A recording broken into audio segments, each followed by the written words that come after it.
Welcome back. Thank you. Glad Good to see you. We were having a very nice conversation, and I was hoping you would come by. We were really laughing and enjoying. Mr. Christopher, good to see you. So nice to see you. Yes. Sandy Berger. Yes, very nice to meet you and see you. So what do we got to do? Have the president? Have the president just All for right. a full flag, and then we're gonna go and have it. So how are you? Fine. You look terrific. Thank you. You look very nice as well, as usual. I've been out running with the, we just had the Boston Marathon last week. Did you? And every What did year, you do? the winners come and run with me. So all the winners today, we just ran How many miles? not far, 3.5 miles. We didn't run very much. I can do that because Mr. President, even I can do that. It was You good. have- Still 5%. But we were running, And you ran all together? yes. But there's a young man from Kenya who's won it 3 times in a row. And he runs 160 miles a week. You do that? How can you do that? They tell me they run in the forest, and that's why they're so forceful. Is that the way? Is that what you And said? also Kenya's very high, so he goes up They this climb up the mountains. Thank you, still. Thank you. To the hallway door, please. Thank you. Thank you. How many times do you do this, Mr. President? What? And, I mean, having all these pictures taken every day, how many times is that? Only when people come to see me. Thank you. Thank you. Thank you.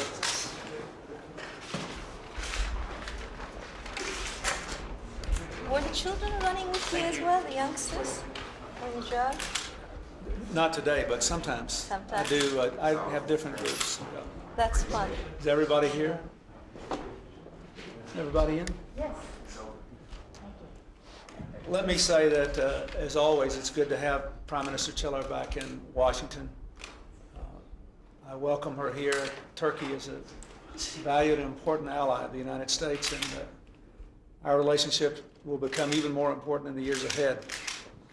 We're about to go into a meeting where we will discuss a number of issues, her programs for democratization and for economic reform, the Turkish operation in northern Iraq, which obviously the United States hope will be limited in duration and scope. We'll talk about Cyprus and a number of other issues of whatever the Prime Minister wants to discuss. But I'm looking forward to the conversation, and I'm glad she's here. You expect her to set a date for the evacuation from Iraq? And is Iraq supporting her drive against the Kurds? Why don't you ask her those questions?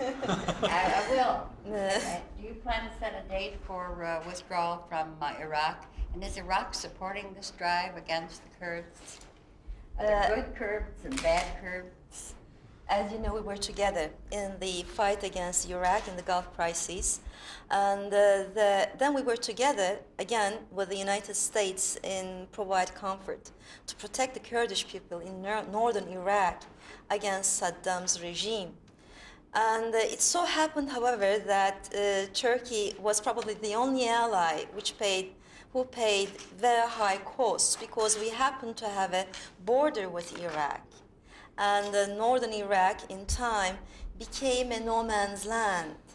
And this was not a decision that I enjoyed taking, but it so happened that the terrorists simply settled in northern Iraq and planned to have operations within my country, passing the borders. Any Western country in my position would have to have, would take the same kind of decision that I did. And we are there only for a limited time. We have gotten hold of the bases that we wanted to do. The majority of the job is done and over with. The withdrawal will be very soon, as I have said from the beginning. The reason that I cannot announce a date is because it would not be fair for those people up on the mountains, 1,500 feet from the ground, meters from the ground, not feet, in the caves, in the snow, and they are approaching our borders. What they are doing is searching the caves upon the mountains for the guns and the ammunitions that would have been used to kill the innocent people in my country. So I have to say that I'm very grateful to Mr. President Clinton for his support and for the fact that they knew about what was happening in northern Iraq, that this became a no man's land without authority, and it's not our making. It is not only our responsibility either. We have to think of a way to handle this. Otherwise, Turkey always ends up being the only ally to continually pay for this operation and the end result of this operation in the Gulf. Are you against the establishment of a state of Kurdistan? Well, Isn't this the motive of the rebels? we're very friendly towards the Kurdish people in northern Iraq. We have nothing against it. In fact, the Kurdish people in northern Iraq were quite happy to see us come in, because what had happened is that the Kurdish elements had been pushed towards south and had to evacuate northern Iraq because of the terrorists. Now that the terrorists have simply run away, there is the possibility of these Kurdish elements coming back to northern Iraq and settling. We had, as you know, opened up our borders to the Kurdish people in northern Iraq. Close to 1 million people came over after the Gulf crises, and we sheltered them and we fed them. And last year only, we paid $13.5 million in foodstuff to the Kurdish people living in northern Iraq. And every year, we supply their electricity and basic needs. So this has nothing to do with the Kurdish people. This has to do. Prime Minister, today in Turkey, 21 people have been arrested on allegations of trying to assassinate you. I wondered how you felt about your own security, if you were worried about the stability of your government. Oh, well, I am not worried about the security of my country or myself. I have a mission, and that mission is a peace mission for the area. And that's what I'm going to discuss with President Clinton. And Turkey's actually acceptance into the European community and customs union, I think, is a historic kind of a turnaround. And I have to thank again to the President's administration and to President Clinton for the very historic support they have given on the issue, because had Turkey been separated from Europe, it would have meant that fundamentalism would have moved up to the borders of Europe. And Turkey in the area is the only stable ally from Korea to the Gulf crises. We are, look at what we are stationed. North of us is the Soviet Union, having disintegrated. The new countries that have emerged have their own problems. East to us is Middle East. We are very friendly towards Israel. I was the first prime minister to go to Israel, and friendly to the Arab world at the same time. And we have good relations with the Caspian Sea new nations that have emerged, such as Azerbaijan and Armenia. And oh yes, the whole problem. That's why the customs union is so important, because once, if and when Turkey is accepted as a full member into the European Union, as Greece is, and as Cyprus will, together with the Turkish and the Greek side, the problem will be resolved in a very comprehensive way, because then we won't have anything to fight about, such as migration or migration of labor, or some of the basic problems that had continued for almost centuries now, as far as I'm concerned. Thank you.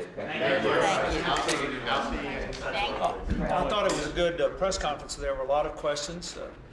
There were a broad range of questions. They were interesting questions, and I gave straightforward answers, and they were brief. So I thought it was Mr. a President, one thing you didn't get to answer last night is that Speaker Gingrich has threatened to put all sorts of legislation that you oppose onto the debt ceiling bill, and in effect threaten you to veto the bill and shut the government down. Would you do that if there was legislation on there you didn't like? No president of the United States can ever be in effect, blackmailed by that sort of thing. I'm going to do what I think is right for the people of this country. And again, I will say again, what I said last night, the only thing that's relevant to the American people in this whole process is what we do here to affect their lives and their future and their children's future. I have demonstrated my commitment to working through this process. We've already signed 2 good bills. We're working on this line item veto together. We can do a lot of work. We can have a lot of good ceremonies out there in the Rose Garden, or we can have the kind of conflict that could arise unless there is a real attempt to work these things out. And I have been very, very clear and forthright about my position about these things all along, and will continue to be. But a strategy to sort of put me in a box would be an error, because I will still exercise the power of the presidency in the interest of the American people. Thank you all. Happy inside door, please. We still have the turkey in the press.